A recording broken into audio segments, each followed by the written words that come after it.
en la hemodinámica circulatoria. Hasta aquí, con el electrocardiograma, hemos terminado de estudiar la bomba cardíaca. Cómo funciona la bomba, cómo se regulariza, cuál es su secuencia formularia, cómo le examino con el electrocardiograma, cuáles son sus patologías más frecuentes. Ahora lo que vamos a tratar son la circulación. Cómo la bomba expulsa la sangre a los vasos y cómo se mueve esa sangre en los vasos sanguíneos. Circulación arterial, capilar, venosa. Es lo que vamos a ver. Entonces vamos a tocar todos estos puntos, algunas consideraciones biofísicas que ustedes ya las conocen, recordar el flujo laminar, que la sangre fluye en las paredes de esta forma que se llama laminar. Es decir, como es un tubo donde viene un fluido por el medio del tubo, el fluido que está más cerca a la pared, como tiene mayor rozamiento, se retrasa, y el que está por el centro avanza primero. Entonces forma esta onda de avance. Ese flujo que avanza de ese modo no hace ruido, no produce ruido. Es un flujo silente, silencioso. Ese flujo laminar es igual como el aceite. Si uno tira aceite al piso, vemos que cae el aceite, se forma una capa, luego viene otra capa encima, viene otra capa encima y otra capa encima y avanza por capa. Y va avanzando desde la capa que entra en contacto con el piso tiene resistencia, se atrasa, la que está encima avanza sobre la otra, encuentra resistencia y la que está encima avanza así. Ese es un flujo laminar. Así avanza el fluido. Como comprenderán, como es el flujo en el centro es mayor que el flujo que está cerca de las paredes. De modo que los glóbulos rojos viajan en abundancia por el centro. Y son muy pocos los glóbulos rojos que quedan cerca al vaso sanguíneo. De ahí que cuando nosotros tomamos un microhematocrito, pinchamos aquí, vamos a agarrar este flujo que está acá. No cogemos como cuando ingresamos con una aguja, ingresamos a todo este flujo y sacamos una buena muestra. De ahí que el microhematocrito no representa muy bien el hematocrito real, porque es tomado de la zona periférica nada más. A diferencia del otro que uno toma el grueso de glóbulos rojos que vienen por el centro de la corriente.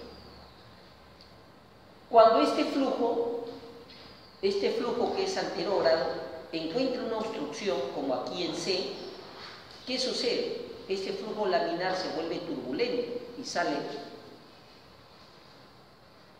en forma turbulenta, en diferentes direcciones, como cuando obstruimos la manguera. Cuando regamos el jardín y vamos obstruyendo la manguera y va saliendo. Conforme le reducimos la luz y va haciendo ruido. Aparece el ruido. Entonces este flujo se llama turbulento y este flujo hace ruido. Ese chasquido que sale así turbulento por el otro lado de la obstrucción, si nosotros ponemos el estetoscopio en ese vaso, justo donde se forma el chasquido, ¿qué escuchamos acá? Escuchamos un soplo. Un soplo. Así igualito como el soplo cardíaco, cuando el flujo se hace turbulento por una obstrucción valvular, también sale turbulento y se escucha como un soplo. De ahí que cuando nosotros tomamos la presión arterial, tenemos el torniquete acá, y cuando ya está pasando el flujo, escuchamos el soplito.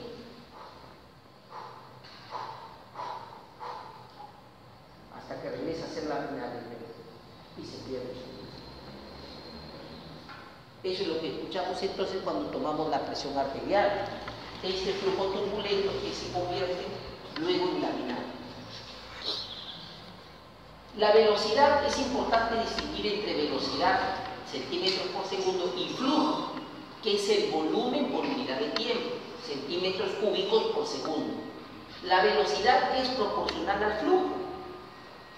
dividido entre el área del conducto. Entonces, la velocidad es igual al flujo sobre el área.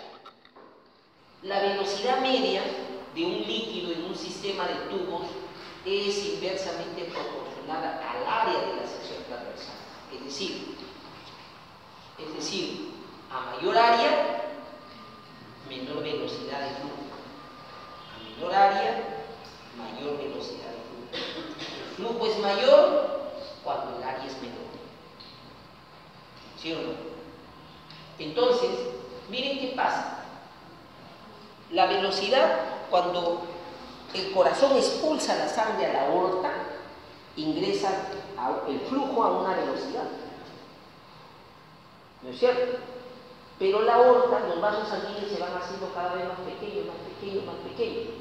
¿Qué debería pasar? Si voy disminuyendo el área de la aorta, ¿cómo debe ser la velocidad? Mayor. ¿Y la velocidad en un capilar cómo es? ¿Mayor que el de la aorta o menor? Menor. Es menor. Y según esto debería ser mayor. Pero sin embargo es menor. Depende del área. ¿Por qué es menor? Por el área. Porque la velocidad, miren, la aorta, si bien no es el mismo tubo que se va achicando, la aorta se divide en dos, y cada uno en dos, y así se va ramificando, de modo que el área de la aorta, cuando llega a los capilares, esa aorta se ha multiplicado 1000 veces, y la sangre ya no está circulando en el radio que tenía la aorta, sino en el radio que tienen todos los capilares juntos, que es 1000 veces que el de la aorta. Por eso es que la velocidad es menor en el capilar. ¿Y qué pasa cuando pasa el flujo venoso? Se van uniendo. Los capilares se van uniendo, y como el diámetro del área donde va circulando va reduciéndose en las venas, ¿qué va a pasar con la velocidad del flujo? En las venas. ¿Va? ¿Cómo va?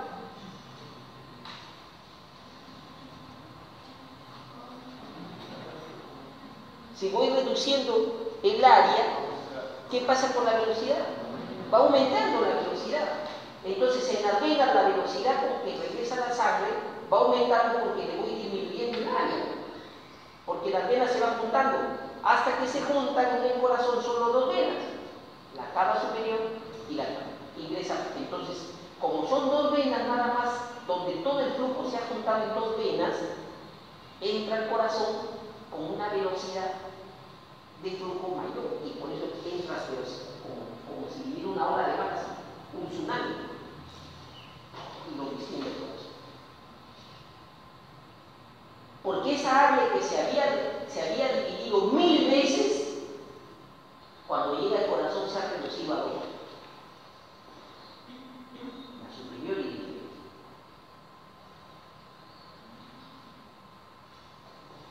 ¿Ya? ¿Se dan cuenta por qué? Entonces, por eso es que la sangre regresa tranquilamente. Porque por una cuestión física, primero avanza y como se va dividiendo el área, se va haciendo más grande, se va enlenteciendo la velocidad de flujo. Pero en las venas, conforme se va reduciendo, se va aumentando la velocidad de flujo. Y llega al corazón con mucha velocidad. Y por eso lo desciende. La resistencia es uno de los factores en la circulación que es importante a tener en cuenta. Es la oposición que encuentra la sangre para fluir y se debe principalmente a la fricción entre ella y las paredes de los vasos sanguíneos. A eso se debe la resistencia. Y esa resistencia depende de 3 factores. De la viscosidad de la sangre. Un fluido más viscoso fluye. ¿Cómo va a fluir? ¿Con mayor resistencia o menor resistencia? Mayor. Si es más viscoso, mayor resistencia. La longitud total del vaso sanguíneo. Si tiene que recorrer un vaso más largo, El vaso más largo ofrecerá mayor resistencia y un vaso más corto, si el trayecto es más corto, la resistencia es menor. Y tiene que ver con el radio del vaso, ¿cierto? Si el radio es menor, el tubo es menor, la resistencia será mayor. Si el radio es mayor, la resistencia al flujo será menor. ¿Está claro? Bien. ¿Y de qué depende la viscosidad de la sangre? Que la sangre sea viscosa, más viscosa o menos viscosa. Depende fundamentalmente del hematocrito, fundamentalmente de eso, del hematocrito. Un hematocrito mayor convertirá la sangre en más viscosa. Un hematocrito menor convertirá la sangre en menos viscosa. ¿Estamos de acuerdo? En menor medida, la concentración de las proteínas plasmáticas. Un plasma con mayor concentración proteica será más viscoso que un plasma con menor concentración. La resistencia al flujo sanguíneo es directamente proporcional a la viscosidad. La deshidratación, un número demasiado elevado de hematíes, como la policitemia, o las quemaduras graves provocarán un aumento de la resistencia y por tanto de la presión arterial. Cuando el hematocrito se eleve por una deshidratación, ¿se eleva o no se eleva por una deshidratación? ¿Por qué se eleva por una deshidratación el hematocrito? ¿Por qué se eleva? El hematocrito puede ser disminución del agua. Disminución del agua, por eso, pues, deshidratación es pérdida de agua. Si baja el agua, la relación sube, el hematocrito sube. La sangre se hace más hemoconcentrada y se convierte en más viscosa. Y un hematocrito muy alto puede provocar también aumento de la presión arterial, porque vamos a ver que la resistencia es directamente proporcional a la presión. La longitud total del vaso sanguíneo. La resistencia al flujo a través de un vaso es directamente proporcional a su longitud. Mayor longitud del vaso, mayor resistencia. Menor longitud del vaso, menor resistencia. Cuanto más largo sea un vaso, mayor será la resistencia que oponga al paso de la sangre. Una persona obesa puede tener hipertensión arterial. ¿Por qué? Porque como está grande, tiene mayor masa, los vasos sanguíneos han crecido, se han alargado. El vaso sanguíneo, para irrigar a esa grasa que está de más, se alarga, se agranda, se alarga. Y la sangre tiene que hacer un recorrido más largo. Entonces esa masa hace que la longitud de circulación se alargue, aumenta la resistencia y le provoca en el obeso hipertensión arterial. ¿Cuál es la conducta a tomar en cuenta? La primera medida para controlar la presión, ¿cuál será? ¿Cuál será? Para controlar la presión a un obeso, ¿cuál será? ¿Qué harías tú? ¿No sabes qué? ¿Tú qué harías para controlar la presión a un obeso? Si la causa es porque su vaso sanguíneo está muy largo, lo hago bajar de peso. Y al quitarle toda esa masa sanguínea, hago que el vaso sanguíneo sea más corto y le controlo la presión arterial. Solo con el peso, haciéndolo perder el peso, por lógica, nada más. La medicina es pura lógica. Sí, la medicina es lógica, pero para tener una lógica tenemos que tener una premisa, y esa premisa es el conocimiento de la fisiología y de la fisiopatología. El radio del vaso sanguíneo era otra de las cosas de lo cual depende la resistencia. La resistencia es inversamente proporcional al cuadrado de la potencia del radio del vaso sanguíneo. Es inversamente proporcional al radio, ¿no? A la cuarta potencia del radio. Cuanto menor sea el diámetro de un vaso, mayor será la resistencia. Si el radio de un vaso sanguíneo disminuye a la mitad, es decir, se contrae a la mitad la luz, ¿qué pasa? Vemos aquí 1 sobre 1/2 a la cuarta, me da 2 a la cuarta, 16. Es decir, cuando el radio de un vaso hace una vasoconstricción que le reduce la luz a la mitad, la resistencia se eleva 16 veces. 16 veces se eleva la resistencia. Cuando un vaso sanguíneo se contrae, hace una vasoconstricción que reduce la luz a la mitad. ¿Esto qué significa? Que de los factores que hemos hablado, de los cuales depende la resistencia, viscosidad, longitud del vaso, la resistencia es el más importante. La resistencia, que digo el radio es el más importante para la resistencia. Es el que más afecta a la resistencia, el radio del vaso. La vasoconstricción y la vasodilatación. Es decir, la resistencia prácticamente está controlada por el radio. Y los otros también afectan, pero no como el radio. El radio es el más importante factor que afecta a la resistencia. Aquí tenemos entonces lo que habíamos dicho, esquematizado: una presión 1, presión 2, presión de salida, diferencia de presión es igual a la presión 2 menos la presión 1, y el flujo que tiene que ver con la resistencia que ofrecen las paredes de los vasos al flujo, ¿no? En la fórmula que habíamos visto, aquí miren cómo el flujo es igual a la diferencia de presión sobre la resistencia, ¿no? El flujo es igual a la diferencia de presión sobre la resistencia. Cuando la resistencia sube, ¿qué pasa con el flujo? Disminuye, ¿cierto? Se obstruye el vaso.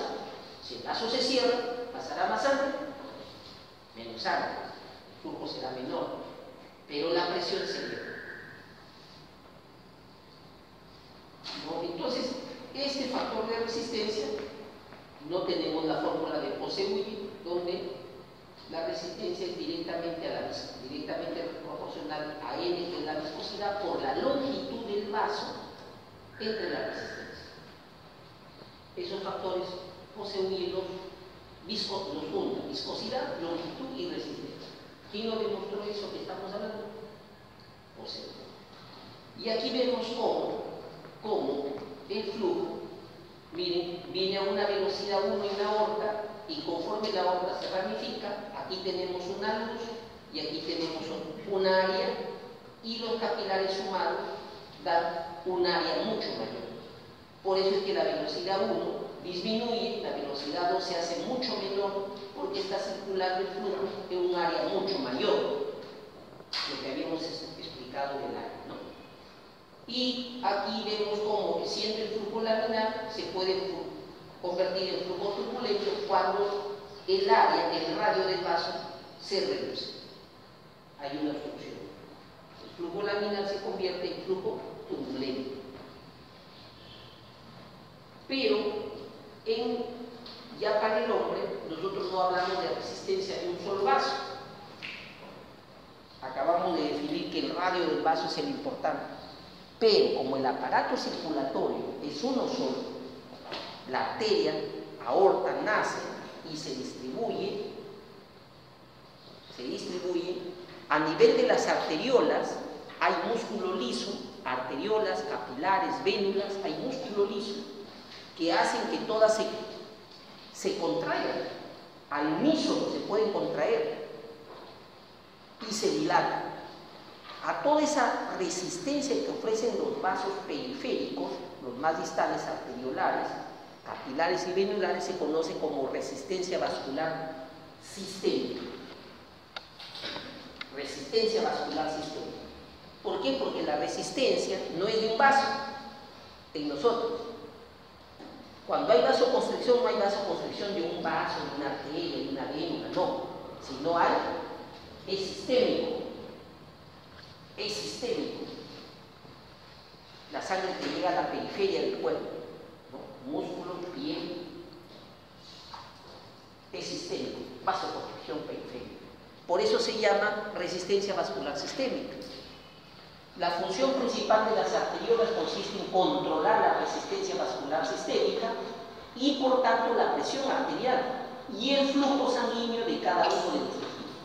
Entonces, la resistencia vascular sistémica, ¿qué hace? ¿Qué hace esta resistencia vascular sistémica? Controla la presión. Si hay vasodilatación, disminuye la presión y aumenta el flujo por la relación que hemos visto. Si hay vasoconstricción, aumenta la presión y se reduce el flujo.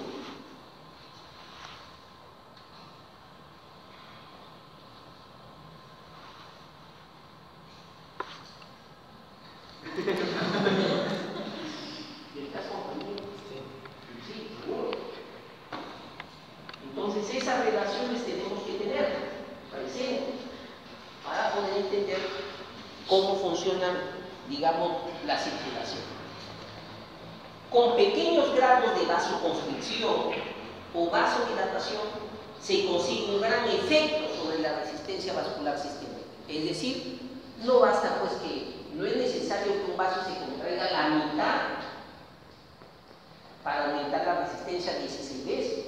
Basta que se contraiga un poquito y ya aumentó 2, 3, 4 veces. Pequeños cambios ya pueden producir grandes efectos sobre la presión. El centro de regulación de la resistencia vascular sistémica es el centro vasomotor del bulbo raquídeo. A nivel del bulbo raquídeo, ahí que es el centro de todo el sistema donde se controla el sistema cardiovascular, ahí tenemos, ¿no?, el centro de control de la vasoconstricción y la vasodilatación.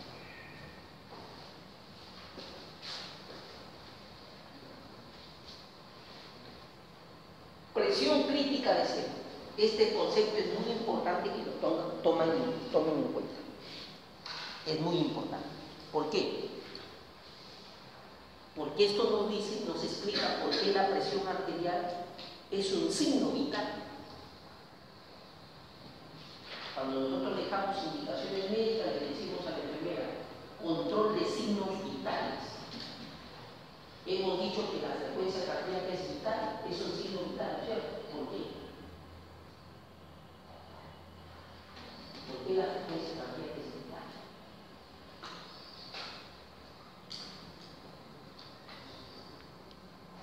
Es decir, compromete la vida. ¿Por qué?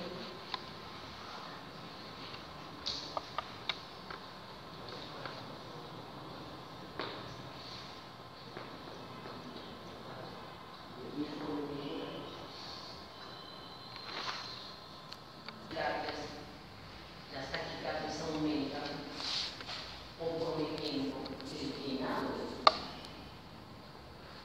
y el corazón recibe en momento de cargar. Las taquicardias, les hice un cuadrito donde les expliqué que cuando aumenta la frecuencia cardíaca,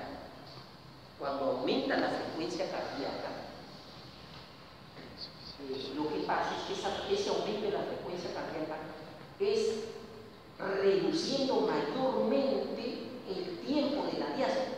¿Están grabando? Se reduce el tiempo de la diástole de la frecuencia cardíaca aumentada. ¿Y qué pasa durante la diástole? Se llena el corazón. ¿Y para qué se llena el corazón? Para poder bombear la sangre. Se oxigena. Se oxigena en la diástole del corazón. Recibe su gasolina durante la diástole. Por eso es que la frecuencia cardíaca no podemos permitir taquicardias muy rápido, porque el corazón se agota. Lo hacemos trabajar demasiado con un menor flujo y su gasolina menor, que es el oxígeno. Hemos visto que el flujo depende directamente con su metabolismo, su oxigenación. Entonces, por eso es un signo vital. ¿Por qué la presión arterial es un signo vital también? Porque sucede cuando se reduce la presión en un vaso sanguíneo pequeño, se alcanza un punto en el cual no hay flujo. No hay flujo cuando se reduce la luz, un vaso pequeño, aunque la presión no sea cero. Si nosotros tenemos aquí una arteria, esa arteria, por decir aquí la humeral, se reduce, se reduce, se reduce, se reduce, se reduce, y llega a ser un capilar. Yo tomo la presión arterial aquí en esta arteria grande y me sale 120 sobre 80, normal. Cuando esta presión es normal, ¿cuánto es la presión en un capilar? ¿Cuánto es la presión en un capilar? A ver lo que son de las academias, de esas, ¿cómo se llaman esas academias? ¿Tú dices academia? ¿De qué? Pasó. De error. Pasó. De ahí, a ver. ¿Cuál es la presión capilar? 20.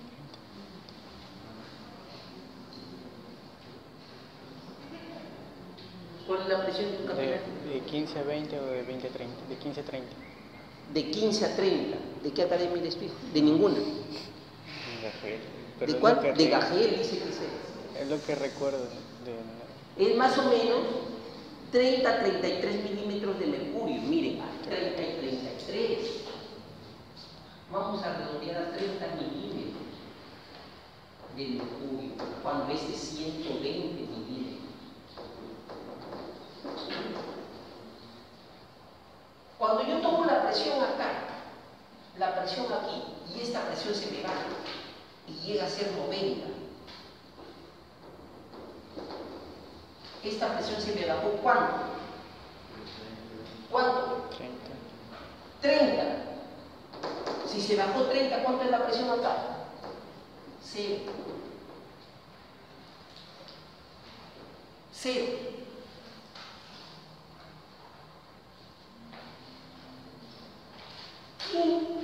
¿Cuál de los vasos sanguíneos? Aorta, arterias, arteriolas, capilares. De eso, ¿cuál es el que le da oxígeno a la célula? El capilar. ¿Tú dices para ello? El capilar, ¿no es cierto? Realmente, ¿quién alimenta la célula? Es la sangre del capilar. No es la sangre de la aorta, no es la sangre de las grandes arterias, sino es la circulación capilar. Esa es la circulación que alimenta la célula. Entonces dice ahí, cuando se reduce la presión en un vaso sanguíneo pequeño, que es el capilar, se alcanza un punto en el cual no hay flujo, aunque la presión no sea cero. No necesito que la presión acá sea 0 para decir que aquí no hay irrigación. Ahora, ¿qué sucede aquí? ¿Cuánto es el diámetro de un capilar? ¿Cuánto es el diámetro de un capilar? La luz de un capilar.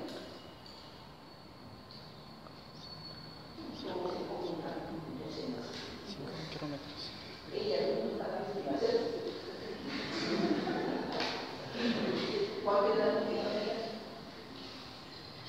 ¿Cuánto es la luz de un capilar? Más o menos es de 4 a 5 micrómetros, de 4 a 5 micras. Miren, de 4 a 5. Y yo les pregunto ahora algo que ya he llevado en fisiología. ¿Cuál es el diámetro de un glóbulo rojo? ¿Cuál es el diámetro del glóbulo rojo? 2 micrómetros en la parte más. ¿Cuál es el diámetro del glóbulo rojo? 7,8. 7,8. 7,5, 7,8. 7,5. ¿Cómo es Es así. que por un diámetro de 4 a 5 pasa un glóbulo rojo que tiene 7? 7 micras contra 4 micras. ¿Cómo? ¿Cómo es que un glóbulo que tiene 7 micras pasa por una luz de 4 micras? capacidad de su membrana. ¿Ah? Por su membrana, de la capacidad de elasticidad. Así, eso dice aquí. ¿Dónde Pero, lo adquieres? no, por ¿Estás la, adivinando? no, por la capacidad ¿Estás que suponiendo? tiene. Por la presión.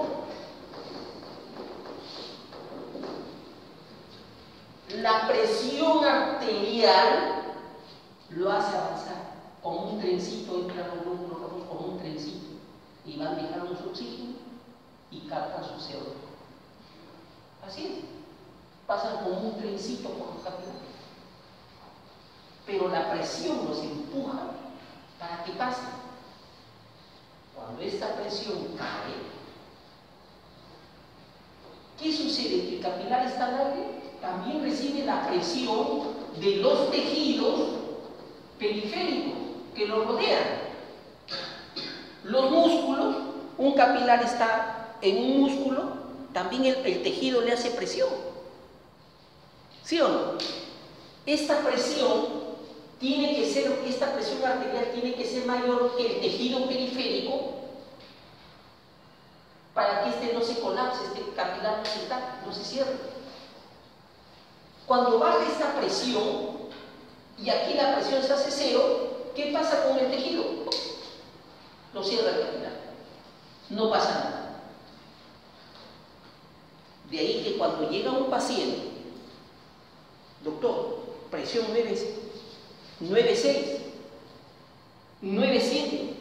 9,8, es una emergencia. ¿Por qué?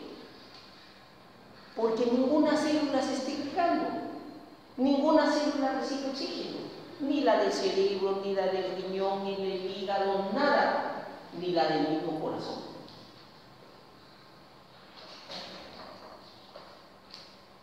Es decir, cuando cae la presión arterial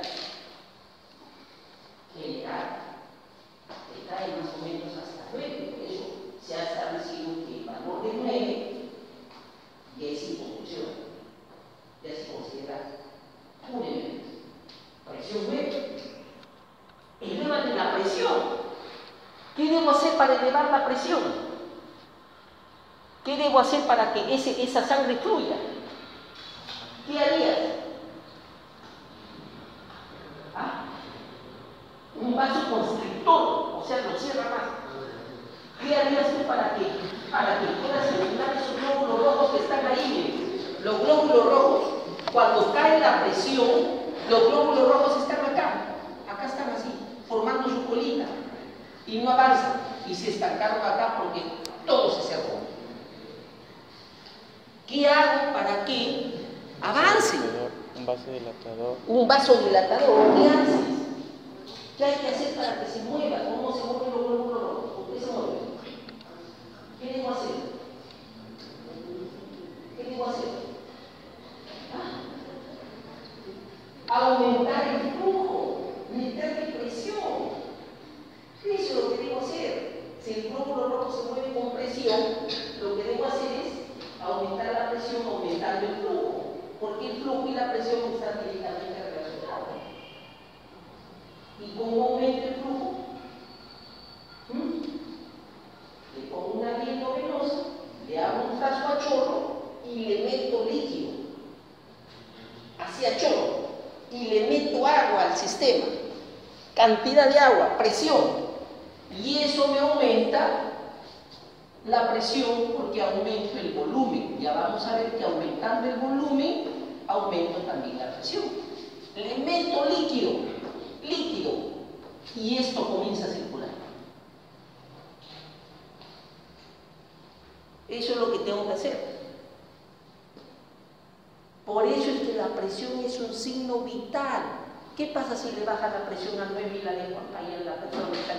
9, no puede esperar, tiene presión 9.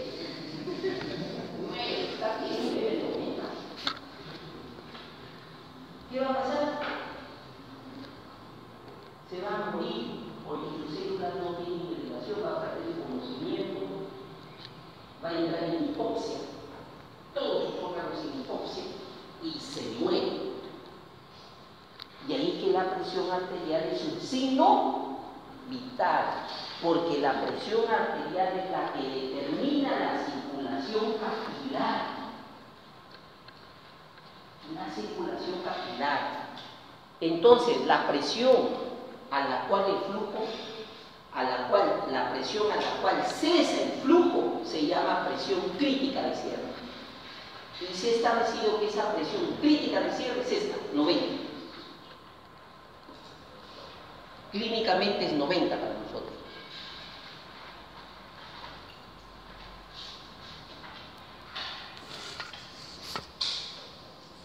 Y aquí tenemos los factores que determinan la presión arterial. Los factores que determinan la presión arterial. Factores fisiológicos, factores físicos. Este factor físico, que tiene que ver con el volumen de la sangre y la distensibilidad de la arteria. La presión que ingresa al vaso sanguíneo tiene que ver con el volumen que ingresa al vaso y qué tan distensible es la arteria. Si la arteria no es tan distensible, ingresa un volumen. Si la arteria no es tan distensible, habrá mayor presión. Pero si ingresa un volumen a un vaso que es bien distensible, la presión es menor.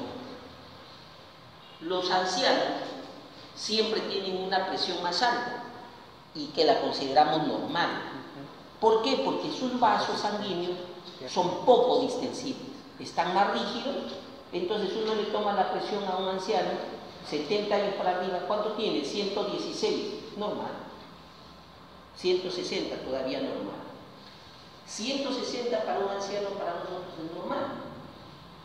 Porque por la rigidez del vaso, por la poca distensibilidad, le aumenta la presión. Pero este volumen que está acá, este volumen que está en el vaso, el cual determina la presión, ¿de qué depende este volumen? ¿Quién lo pone este volumen acá? El gasto cardíaco. El gasto cardíaco, que viene a ser la frecuencia cardíaca por el volumen que soy. Un corazón que late más rápido pondrá más volumen en el vaso. Un corazón que se contrae más fuerte pondrá mayor volumen en el vaso. Si aumento la contractilidad miocárdica y aumento la frecuencia cardíaca, ¿qué va a pasar en el vaso? Va a aumentar el volumen tremendamente y por tanto aumentará tremendamente la presión. Cuando pongo entonces una catecolamina, la adrenalina, como ya hemos visto en el corazoncito. Bueno, mi grupo lo ha visto. ¿Pero está mi grupo? Ah, usted no lo ha visto. Entonces, esa pista, hemos visto cómo la adrenalina en dosis altas aumenta la contractilidad y en dosis un poco menores aumenta la frecuencia. Si yo pongo una adrenalina en una dosis más o menos intermedia, le aumento la contractilidad y le aumento la frecuencia, la presión se dispara. ¿Por qué? Porque voy a poner más, le aumento el gasto. Al aumentar el gasto pongo más volumen acá y la presión sobre la pared del vaso sanguíneo se hace mayor. Pero también el gasto, la presión depende de la resistencia. La resistencia tiene que ver con la distensibilidad del vaso. Si el vaso es más distensible, la resistencia será menor. Ahora, si la resistencia depende básicamente de la distensibilidad, ¿de qué depende? Del radio del vaso, de la luz del vaso. Entonces, por eso es que la resistencia es el factor que está aquí como fisiológico que determina la presión arterial. No está la viscosidad, no está la distensibilidad, no está la longitud del vaso, está la resistencia, pero la resistencia periférica medida por Cosebuye, donde acá está metida la longitud, la viscosidad y el radio del vaso. Entonces esa resistencia es la que determina la presión arterial. Entonces tenemos que la presión arterial es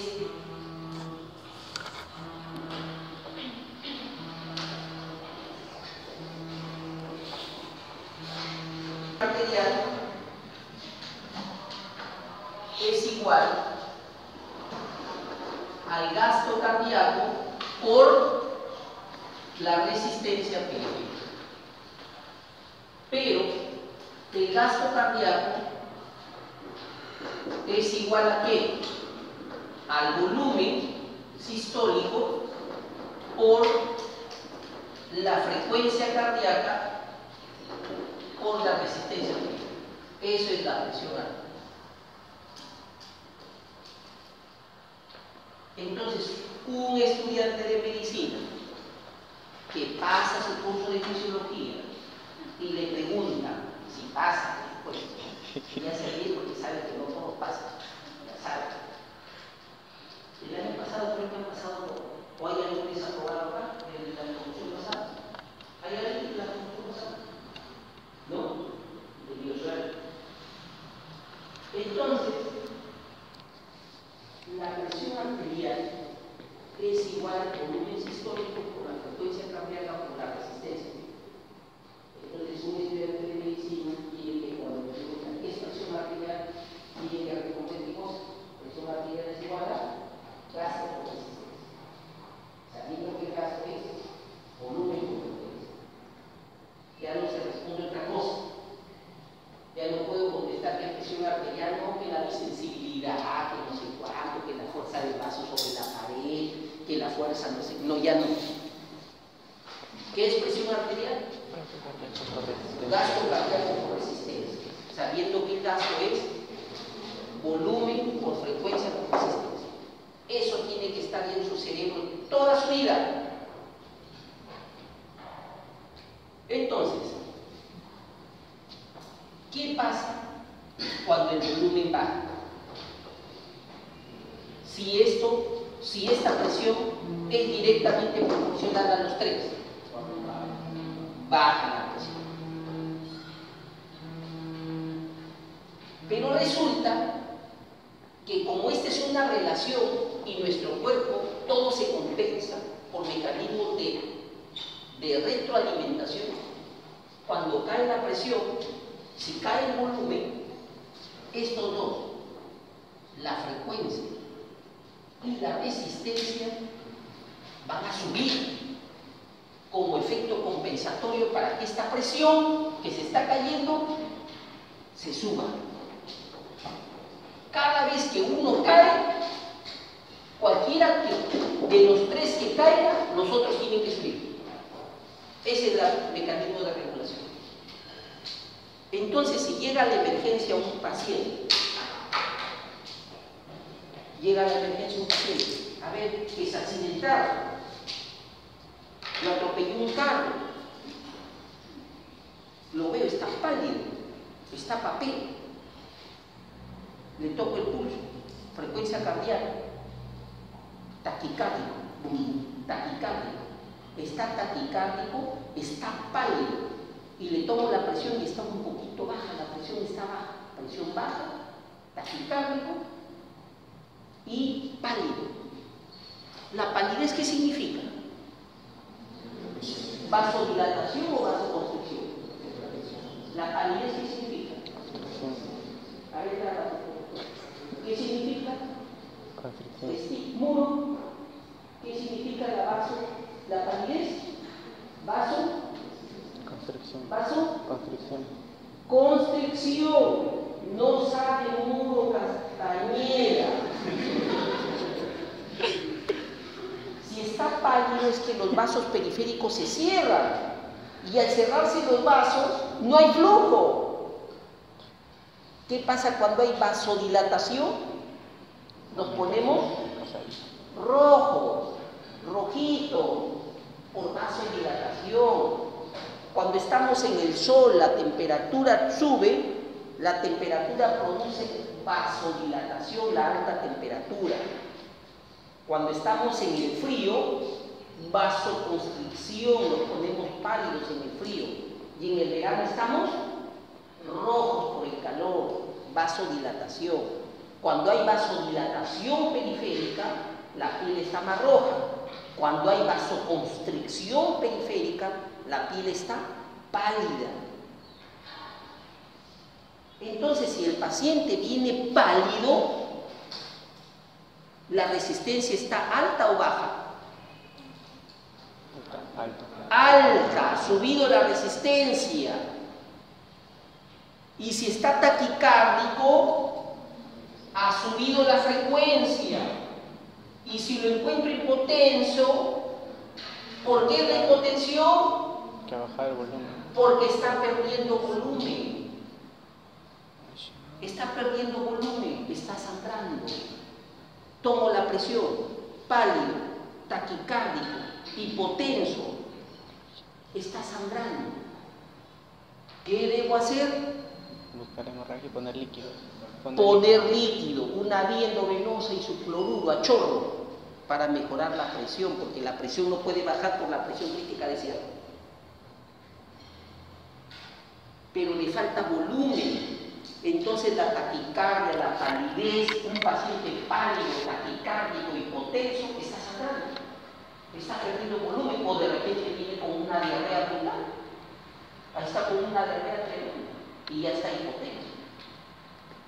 Entonces la frecuencia y la resistencia son mecanismos compensadores. Viene este paciente hipotenso, pero viene bradicárdico, con la frecuencia baja. Hipotenso, frecuencia 40 latidos por minuto, pálido, bradicárdico, pero tiene que, si está bradicárdico, ¿ha sangrado, señora? No, no es sangrado, no tiene ningún sangrado, ninguna pérdida, pero le encuentro la frecuencia 40. ¿Cuál será la causa de la hipotensión? La misma bomba, la bradicardia. ¿Y cómo estará ella? Rosadita, rojita, va a estar pálida. Entonces las bradicardias, los pacientes que te hacen bradicardia también vienen pálidos por efecto compensador. Siempre la resistencia es el efecto compensador, el aumento de la resistencia es el efecto compensador de la hipotensión. De ahí que cuando uno ve a una persona que se pone pálida, está compensando una caída de presión.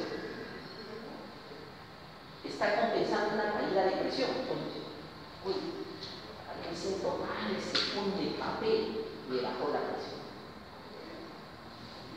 Entonces uno dice, se pone pálido, le ha bajado la presión. ¿Por qué? ¿Por qué se pone pálido? ¿Cuál es el efecto? El efecto compensador de la hipotensión. Aumento de la resistencia. ¿Y eso cómo se ve clínicamente? Con la palidez. Se puso pálido, le bajó la presión. Voy y le toco el pulso. Debo encontrarlo para decir que ese volumen, ¿cómo debo encontrar? Taquicardia. Y si es el mismo corazón, ¿cómo lo encuentro? Bradicardia. Hoy he hecho bradicardia. Está fallando la bomba. Y arrítmico, está fallando la bomba. Es el corazón. Pero si lo encuentro taquicárdico, y rítmico, está compensando ¿qué? Volumen. Por eso el médico tiene que presión arterial llevarlo en su cerebro con esa relación. Porque solo esa relación te permite analizar por qué están pasando las cosas. A mí no me sirve una presión, decir presión es igual a fuerza sobre área. Eso al médico le permite hacer algún análisis y presión es igual a fuerza sobre área. No. La presión arterial sí me permite manejarla si yo manejo ese factor fisiológico, gasto por resistencia. Que quede claro entonces que esa es la relación que tenemos que manejar de aquí en adelante para poder hacer un buen análisis de lo que puede estar pasando con una persona. La presión arterial media es una presión que se mide realmente laboratorialmente o mediante una máquina, es la presión promedio en el tiempo. Se mide las presiones en el tiempo, la sistólica con la diastólica se miden, se saca un promedio y eso me da una presión arterial media. Pero esa presión arterial media, generalmente nadie está contándola en el tiempo, en una hora cuántas presiones sí se sacan el promedio. No. Eso también se puede calcular mediante esta fórmula que te da una aproximación muy cercana a esa medición en el tiempo, que es que la presión arterial es igual a la presión diastólica más un tercio de la presión diferencial. Llamamos presión diferencial a la diferencia entre la presión sistólica y la presión diastólica. Con esta fórmula podemos calcular la presión arterial media.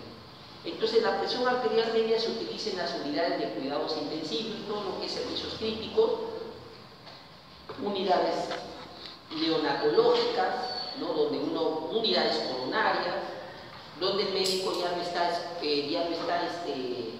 diciendo, la enfermera, por decir, el paciente está con 20-30, 20-80 o 120 sobre 70, sino simplemente está diciendo 100. ¿Cuánto es la presión del paciente? 100 milímetros de mercurio, 90, 120, 110, un solo valor, salvo que el médico le diga, mira, quiero la sistólica y la diastólica. Ahí sí. Pero generalmente la mayoría de otros servicios toman la sistólica y la diastólica porque es un valor más seguro. Entonces la presión arterial media se mide en el tiempo se ve cuánto tiene de sistólica, cuánto de presión diastólica y se saca un cálculo y eso se traduce en esta fórmula que dice presión arterial media es igual a la presión diastólica más un tercio de la diferencial. En resumen, ¿cuáles son los factores que determinan o factores que afectan la presión arterial? Los factores que afectan la presión arterial los tenemos ahí resumidos, ¿no? Miren, un aumento del volumen sanguíneo, por ejemplo, un aumento del volumen sanguíneo, un aumento de la contracción muscular de las piernas, la circulación venosa, el retorno venoso depende del bombeo de los músculos para que la sangre regrese, ¿no? La bomba respiratoria, y hemos dicho que cuando uno hace una inspiración forzada, entra más sangre al tórax. Estos tres factores determinan un aumento del retorno venoso. Ese aumento del retorno venoso aumenta el volumen sistólico y el aumento de los impulsos simpáticos o el descenso de los impulsos parasimpáticos, es decir, si yo bloqueo el parasimpático, aumenta el simpático. Y basta que aumente el simpático, aumenta la frecuencia cardíaca. Aumento de la frecuencia cardíaca, aumento del volumen sistólico, que aumenta el gasto cardíaco. Un aumento del cociente entre células sanguíneas y plasma, es decir, del hematocrito, un aumento del hematocrito aumenta la viscosidad sanguínea.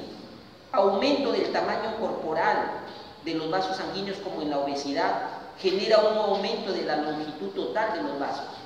Aumento de la viscosidad, aumento de la longitud del vaso y un descenso de los radios de los vasos sanguíneos, es decir, un aumento de la resistencia provoca un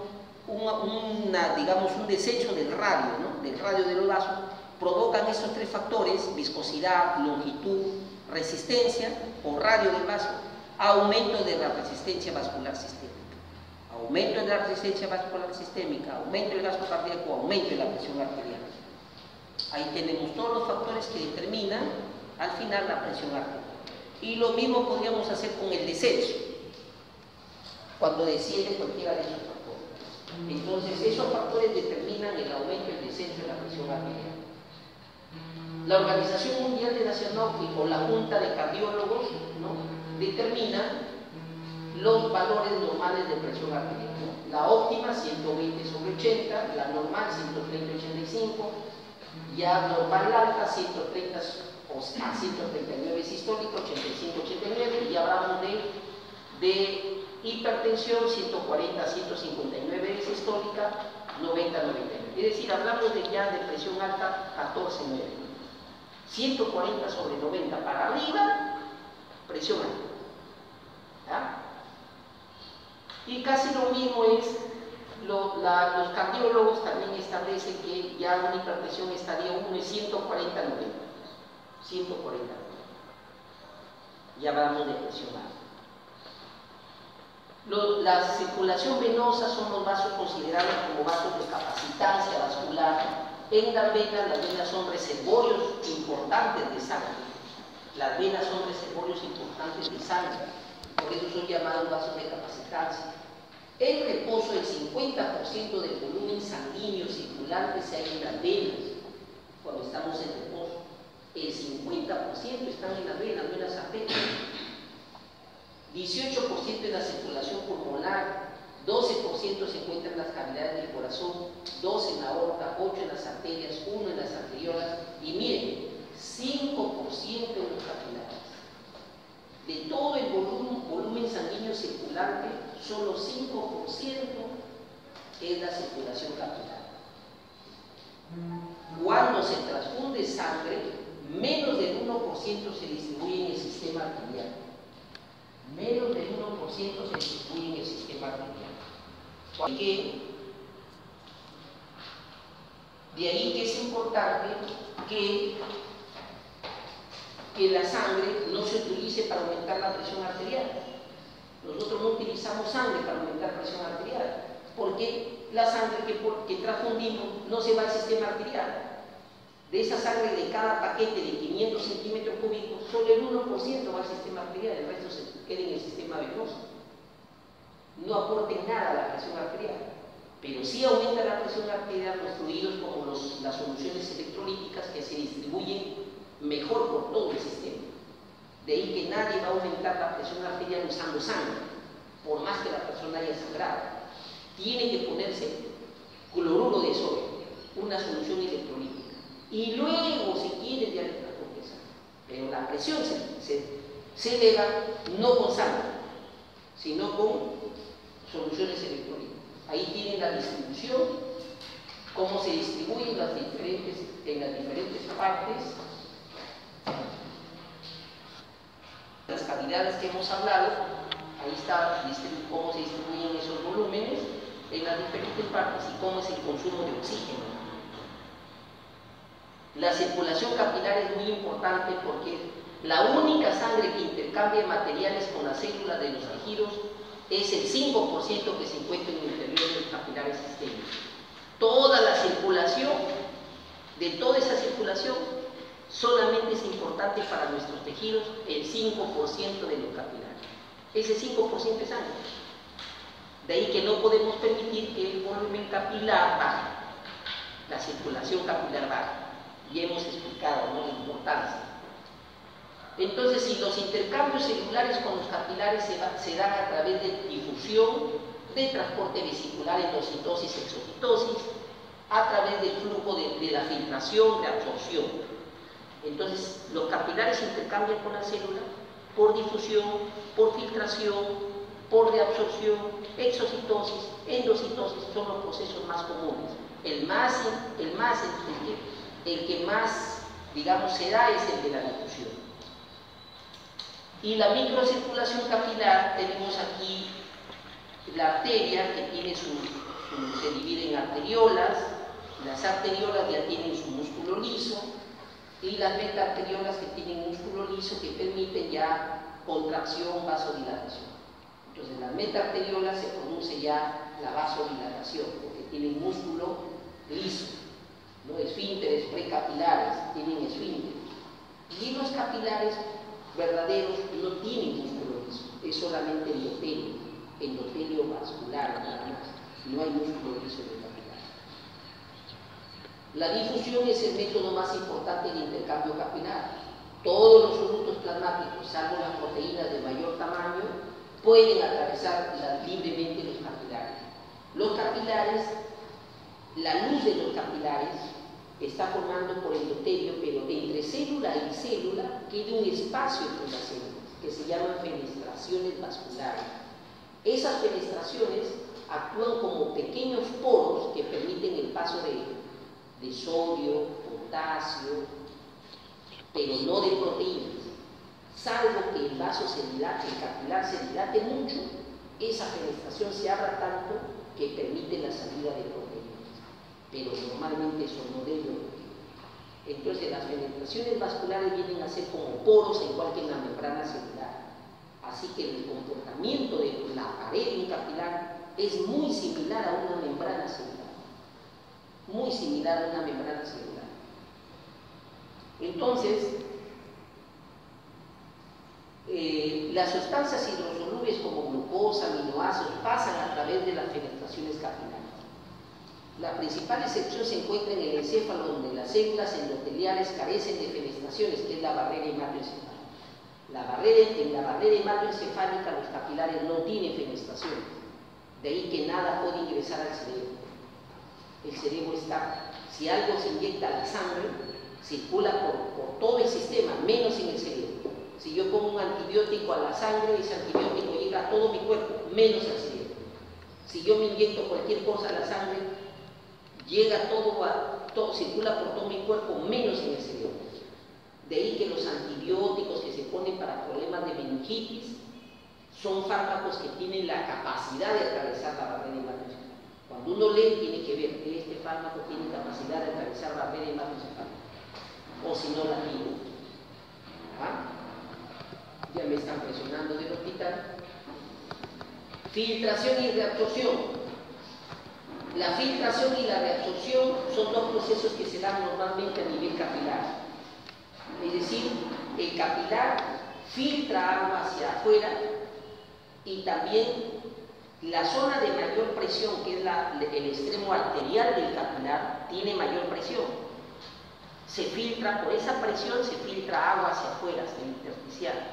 Y por el extremo venoso, que tiene menor presión, se reabsorbe agua.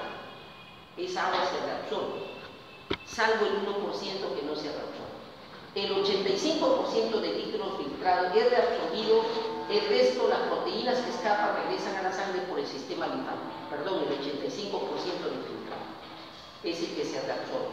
Aquí tenemos, esa filtración se da a través de las leyes de Frank-Starling. Las leyes de Frank-Starling, ustedes saben que se establecen por la presión hidrostática y la presión coloidosmótica. Esta presión coloidosmótica y la presión hidrostática en el extremo venoso es diferente al del extremo arterial. La presión hidrostática de un capilar arterial es de 35 milímetros de mercurio y su presión coloidosmótica es de 26 milímetros de mercurio. Y en el venoso, la presión hidrostática es de 16 milímetros de mercurio y su presión coloidosmótica siempre es la misma, 26 que la arterial, al igual que la arterial, la presión coloidosmótica es de 26 milímetros de mercurio.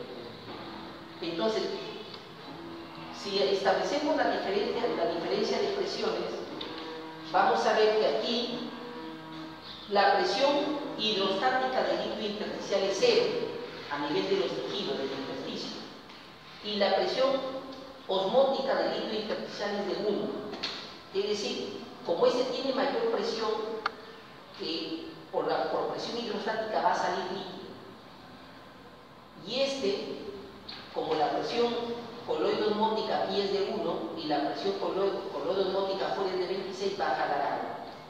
Para establecer la presión de filtración se suman las presiones hidrostáticas y las presiones osmóticas del líquido intersticial menos la presión coloidosmótica en el lado lógicamente arterial y el venoso, ¿no? Y en el extremo venoso, si sumamos la presión de filtración neta en el extremo, por decir arterial primero, tenemos presión hidrostática 35 más 1 menos la 26 más 0 por la hidrostática menos la coloidosmótica, queda un valor neto de 10 milímetros de mercurio.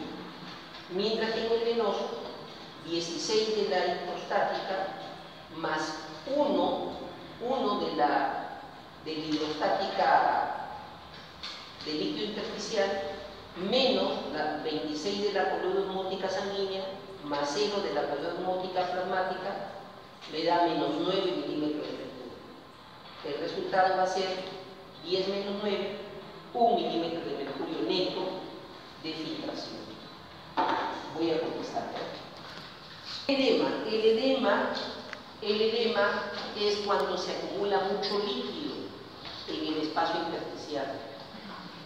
Entonces, si tenemos en cuenta que esa agua que se va a quedar en el espacio intersticial, este edema se debe al aumento anormal del volumen del líquido intersticial.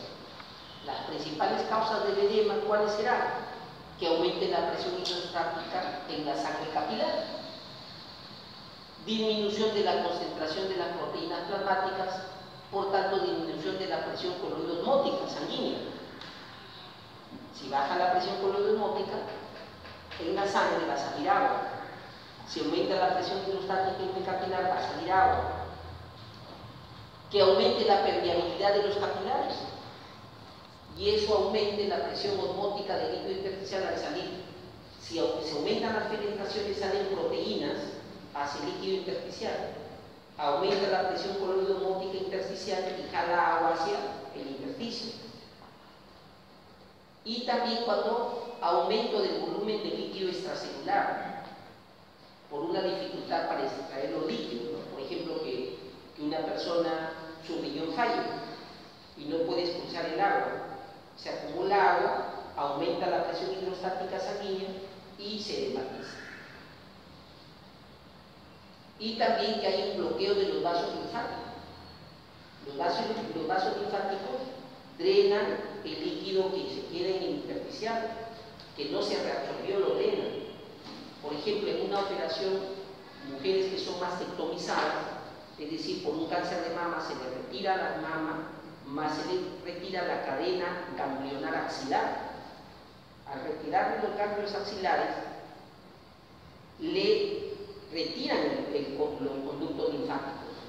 Entonces su brazo se le hematiza, se hincha. Se hincha su brazo porque no hay un buen drenaje linfático. Entonces en estas personas usan una prenda elástica para evitar ese edema. Ese es uno de los problemas cuando se liberan, cuando se sacan vasos linfáticos, que se produce en el edema. La circulación venosa es la responsable del retorno venoso. ¿No? Es la responsable de qué? Del retorno venoso. Por eso es importante la circulación venosa, porque la circulación venosa permite que la sangre retorne al corazón y lo llene. El volumen de sangre que fluye por el sistema venoso de vuelta hacia el corazón, que es esta circulación venosa, depende de la diferencia de presión existente entre las vénulas y la aurícula derecha. Hay una diferencia de presión. Cuando la sangre viene por las venas y la aurícula se dilata, la presión auricular es mucho menor y la presión y la velocidad con la que viene la vena es mucho mayor, por eso es que el corazón se llena. El retorno venoso a la aurícula derecha es igual al gasto cardíaco del ventrículo izquierdo, ya que la resistencia venosa es escasa. Entonces, cuando hablamos de gasto cardíaco, estamos hablando de gasto cardíaco ventricular, auricular, es el mismo. Cuando aumenta igual el gasto cardíaco del ventrículo derecho e izquierdo, también son equiparables. Cuando hablamos de gasto cardíaco, no hablamos de gasto derecho e izquierdo. Igual para todos. Cuando aumenta la presión en la aurícula derecha, el retorno venoso disminuye, como en insuficiencia de la válvula tricúspide que permite el reflujo de sangre hacia la aurícula, lo que produce acumulación de sangre en el sistema venoso. Es decir, cuando la aurícula, vamos a suponer que hay una estrechez de la válvula tricúspide, se estrecha, una estenosis, la aurícula se contrae, pero no logra pasar todo su volumen al ventrículo y se acumula sangre. Cuando viene la sangre por el sistema pulmonar, que ya la encuentra llena, solamente se llena un poco y el resto se va llenando y se va quedando. Y el pulmón se va llenando de sangre venosa. El sistema pulmonar se llena de sangre.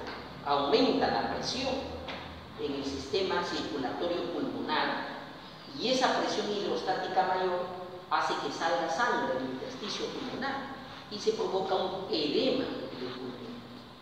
Y el paciente con un edema pulmonar hace difícil el intercambio entre el oxígeno y la sangre y se provoca una insuficiencia respiratoria.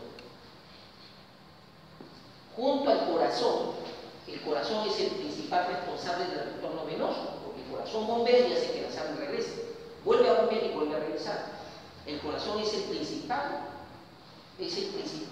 gestor de su propio retorno venoso, pero también contribuye en las contracciones de los músculos esqueléticos de las piernas, ya lo hemos explicado, los cambios de presión del tórax, por ejemplo, cuando una persona está hiperventilando, también ayuda a que la sangre retorne, ¿no?